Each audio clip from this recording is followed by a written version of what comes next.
अस्सलाम वालेकुम दोस्तों, मेरा नाम डॉक्टर लियसगर है और आज की इस वीडियो में हम second year biology chapter number 8 genetics के हम कुछ बेसिक एमसीक्यू को यहाँ डिस्कस करने जा रहे हैं। तो इस लेक्चर को शुरू करने से पहले आपसे रिक्वेस्ट करेंगे कि अगर आपने अब तक हमारे इस चैनल को सब्सक्राइब नहीं किया जो कि सिंध बोर्ड टीचिंग के नाम से है, तो काइंडली आज ही आप हमारे इस चैनल को सब्सक्राइब करें और साथ ही साथ बेल आइकन को लाजमी क्लिक करें ताकि हमारी अपलोड करदा तमाम वीडियोस की नोटिफिकेशन आपको रिसीव हो सके। आइए हम स्टार्ट करते हैं कुछ बेसिक एमसीक्यू को वेरिएशन इन जेनेटिक्स की। तो सबसे पहला एमसीक्यू हमारे पास है, the position of gene on the chromosome is called its. हमें कहा जा रहा है कि क्रोमोसोम पर जो जीन की पोजीशन होती है उसे क्या कहते हैं। ऑप्शन ए में कहा जा रहा है एलील, बी में कहा जा रहा है लोकस, सी में कहा जा रहा है जीन और डी में कहा जा रहा है जीन पूल। तो याद रखिएगा, क्रोमोसोम का वो पार्ट, वो पोजीशन जहां जीन पाया जाता है उस हिस्से को हम कहते हैं लोकस। तो इस एमसीक्यू का नंबर 1 का जो करेक्ट आंसर है वो क्या है, बी लोकस। इसी तरीके से नंबर 2 में कहा जा रहा है ऑल द जीन्स और allele found in a breeding population at a given time are collectively called. हमें कहा जा रहा है कि किसी भी एक पॉपुलेशन में एक वक्त में जितने भी जीन या एलील पाए जाते हैं एक मखसूस वक्त में, उसे क्या कहते हैं। ए में कहा जा रहा है जीन पूल, बी में कहा जा रहा है जीनोटाइप, सी में कहा जा रहा है जीन फ्रीक्वेंसी और डी में कहा जा रहा है जेनेटिक ड्रिफ्ट। तो इस एमसीक्यू का जो करेक्ट आंसर है वो है जीन पूल। याद रहे, ये जीन पूल की डेफिनेशन है, किसी भी पॉपुलेशन में एक मखसूस वक्त में जितने भी जीन या एलील पाए जाते हैं उसे हम कहते हैं जीन पूल। इसी तरीके से नेक्स्ट एमसीक्यू हमारे पास, याद रहे इसमें हम सेलेक्टिव एमसीक्यू, वो जो एनटीएस के लिहाज से इंपॉर्टेंट होते हैं वो हम डिफरेंट बुक्स से निकाल कर हम डिस्कस करते हैं। तो इसी तरीके से यहाँ हम सेलेक्टिव सवाल ही डिस्कस करेंगे। तो number 4, which is not true for P plant. इनमें से कौन सा ऑप्शन जो है वो पी प्लांट के लिए ट्रू नहीं है। ए में कहा जा रहा है they are normally cross fertilising, इनके अंदर क्रॉस फर्टिलाइजिंग होती है। बी में कहा जा रहा है दे आर हर्मेफ्रोडाइट, हर्मेफ्रोडाइट का मतलब है मेल और फीमेल पार्ट दोनों होता है। सी में कहा जा रहा है they possess many sharply distinct traits, इसमें कहा जा रहा है इनके पास जो है वो डिस्टिंक्ट ट्रेट मतलब मुख्तलिफ किस्म के शार्पली डिस्टिंक्ट कैरेक्टर होते हैं। मतलब एक तो कलर होता है येलो सीडेड और ग्रीन सीडेड, एक शेप होता है round seeded and wrinkle seeded. तो सी में ये ऑप्शन था। डी में कह रहा है they are easy to cultivate in gap between generation is short, इनको आसानी से हम कल्टीवेट कर सकते हैं और जनरेशन के दरमियान जो गैप होता है वो शॉर्ट होता है। तो ये 4 ऑप्शन हमारे सामने हैं जिसमें से ए ऑप्शन जो है वो करेक्ट नहीं है। They are normally cross fertilising नहीं, they are normally self fertilising. इनके अंदर जो ज्यादातर होती है वो क्या है, सेल्फ फर्टिलाइजिंग होती है।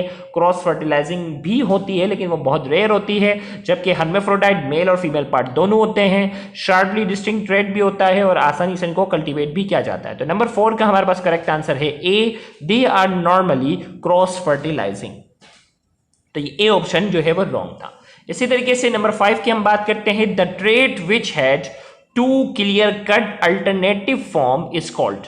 वो कैरेक्टर जिसके 2 क्लियर कट अल्टरनेटिव फॉर्म होते हैं। 2 क्लियर कट मतलब अगर एक राउंड सीडेड है तो एक जो है वो रिंकल होगा, अगर एक येलो है तो दूसरे का कलर जो होगा वो ग्रीन है। तो मतलब एक वाजे एक फर्क हो, कैरेक्टर का जो है वो डिफरेंस होता है, अल्टरनेट एक शक्ल हो, राउंड की एक अल्टरनेट शक्ल हो उसी वैरायटी के प्लांट में। इसी तरीके से येलो वैरायटी का जो प्लांट है उसी प्लांट में ग्रीन वैरायटी का भी प्लांट अवेलेबल हो, तो वो क्या कहलाते हैं। ए में कहा जा रहा है ट्रू ब्रीडिंग, बी में कहा जा रहा है कंट्रास्टिंग, सी में कहा जा रहा है डोमिनेट, डी में कहा जा रहा है रिसेसिव। तो इसका करेक्ट आंसर हमारे पास है, ये कहलाते हैं कंट्रास्टिंग। कंट्रास्टिंग यानी क्लियर कट उसकी दूसरी शक्ल जो है, दूसरी वैरायटी जो अवेलेबल होती है वो कैरेक्टर कहलाते हैं कंट्रास्टिंग कैरेक्टर। यानी अगर एक पी प्लांट के अंदर येलो सीडेड प्लांट है तो उसी प्लांट के अंदर जो है वो ग्रीन भी अवेलेबल हो, इसी तरीके से राउंड सीडेड हो तो उसी वैरायटी के अंदर जो है वो रिंकल सीडेड भी हो। तो इसका करेक्ट हमारे पास जो है नंबर 5 का करेक्ट आंसर है बी, कंट्रास्टिंग। नंबर 7 की तरफ हम आते हैं और इसमें कहा जा रहा है the of spring of first parental generation is called.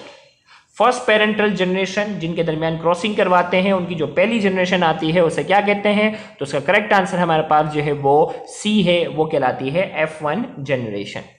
इसी तरीके से बेसिक एमसीक्यू आगे हम बढ़ते जा रहे हैं। The trait that appears in F1 generation is called.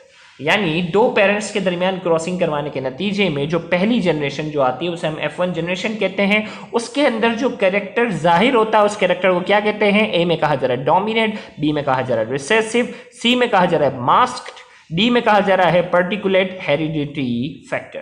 तो इसका करेक्ट आंसर हमारे पास है डोमिनेंट। याद रखिएगा ग्रीन सीडेड प्लांट और हमने yellow seeded plant Mendel's law of segregation के अंदर पढ़ा था। तो F1 जनरेशन के अंदर सारे के सारे जो थे वो येलो सीडेड थे। इसका मतलब जो था वो येलो कलर जो है वो ग्रीन के ऊपर क्या था? डोमिनेट था। तो हमारे पास इस 8 का जो करेक्ट आंसर है हमारे पास क्या है? 8 का जो करेक्ट आंसर है वो ए है, डोमिनेट। इसी तरीके से number 9, the trade that is suppressed in F1 generation is called. जो F1 जनरेशन के अंदर जो कैरेक्टर जो होता है वो सप्रेस हो जाता है, जो अपने आप को शो नहीं कर पाता। जैसे येलो सीडेड प्लांट और ग्रीन सीडेड प्लांट की क्रॉसिंग के नतीजे में ग्रीन सीडेड प्लांट जो था वो F1 जनरेशन में अपने आप को शो करने में नाकाम रहा था।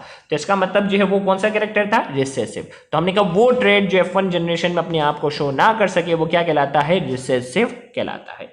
इसी तरीके से नंबर 11 की अगर हम बात करते हैं, in F2 generation of a monohybrid cross yields the offspring in genotype ratio of।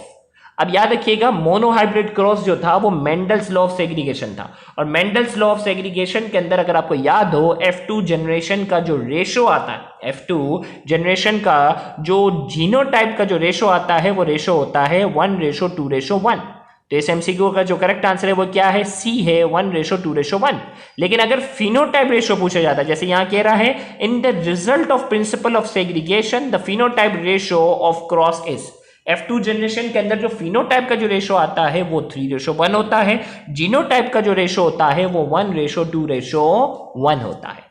तो इस एमसीक्यू का जो करेक्ट आंसर है वो क्या है? सी है। और इसी तरीके से इस एमसीक्यू का करेक्ट आंसर जो है वो सी, दोनों का सी है, 1:2:1। ये जीनोटाइप का रेशो है और ये फिनोटाइप का रेशो है 3:1।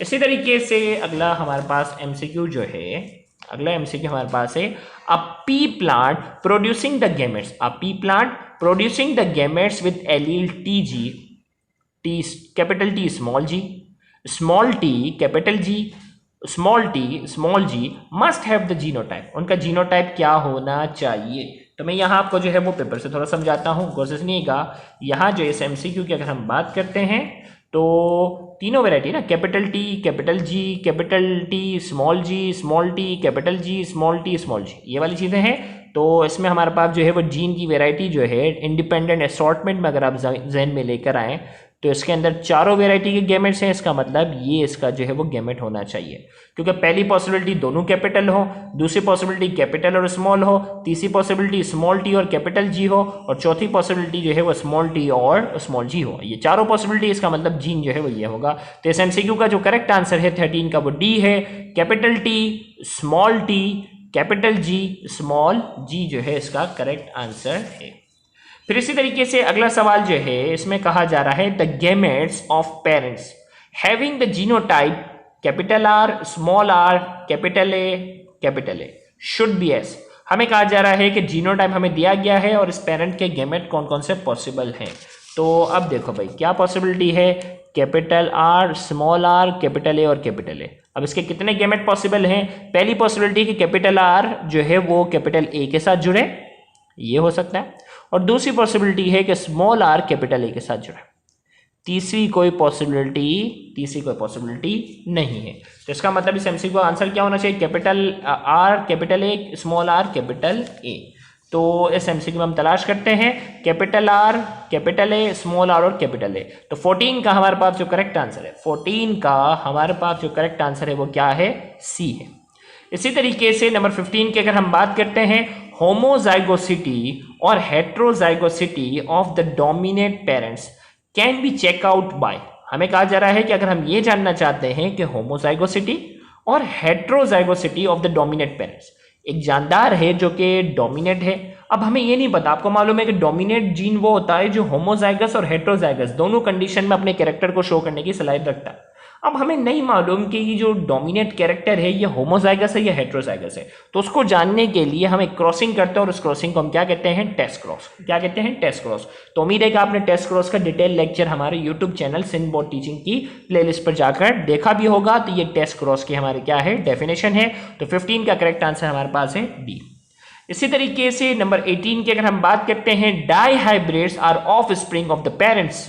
डाई हाइब्रिड्स जो होते हैं ना वो ऑफ स्प्रिंग होते हैं पेरेंट्स के। किस पेरेंट्स के? ए में कहा जा रहा who differ in one contrasting pair, B में कहा जा रहा who differ in two contrasting pair, C में कहा जा रहा है one dominant and other recessive, D में कहा जा रहा है बोथ रिसेसिव। तो डाई हाइब्रिड ऑफ स्प्रिंग जो होते हैं वो उन पेरेंट्स के होते हैं जिनके दरमियान दो कंट्रास्टिंग कैरेक्टर का क्या होता है? फर्क होता है। और मोनो हाइब्रिड वो होते हैं जिनके अंदर एक कंट्रास्टिंग कैरेक्टर का क्या हो? फर्क हो। तो इसका करेक्ट आंसर हमारे पास जो है नंबर 18 का करेक्ट आंसर है वो बी है, who differ in two contrasting pair. तो B is the correct answer. Number 22 की अगर हम बात करते हैं, फादर ऑफ जेनेटिक्स इज। चार ऑप्शन आपके सामने हैं, इनमें से किसको फादर ऑफ जेनेटिक्स कहा जाता है? तो हमारे पास इसका करेक्ट आंसर जो है वो क्या है? A, Gregor John Mendel. Gregor John Mendel को जो है वो फादर ऑफ जेनेटिक्स कहा जाता है। Number 23, different alleles of a gene that are express in a heterozygous condition are called. हमें कहा जा रहा है एलील जो है वो डिफरेंट है और दोनों अपने आप को एक्सप्रेस कर रहे हैं। देखें, different alleles of a gene, भाई एक पेयर है जिसके अंदर दोनों एलील जो है वो डिफरेंट है, लेकिन दोनों अपने आप को हेटेरोजाइगस कंडीशन में शो कर रहे हैं। और आपको मालूम है कि हेटेरोजाइगस कंडीशन के अंदर जो अपने आप को शो करता है वो डोमिनेट कहलाता है।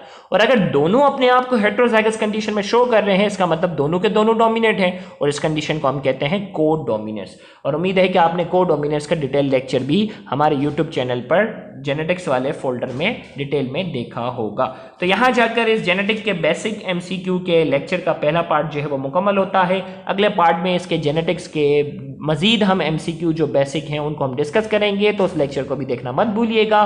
Thank you very much. अल्लाह हाफिज़। अगर आपको हमारा आज का ये लेक्चर समझ में आया है तो काइंडली वीडियो को लाजमी लाइक करें, कमेंट में अपना फीडबैक लाजमी दें और इस वीडियो को ज़्यादा से ज़्यादा शेयर करके अपना हक ज़रूर अदा करें। याद रहे, बहुत से ऐसे स्टूडेंट हैं जो गवर्नमेंट कॉलेजेस के बाद एक्सपेंसिव कोचिंग सेंटर्स को अफोर्ड करने की सलाहियत नहीं रखते। तो आपका इन वीडियोज़ को ज़्यादा से ज़्यादा शेयर करना, उन तक पहुँचा देना आपके लिए सदका जारिया बन सकता है। Thank you very much. अल्लाह हाफिज़।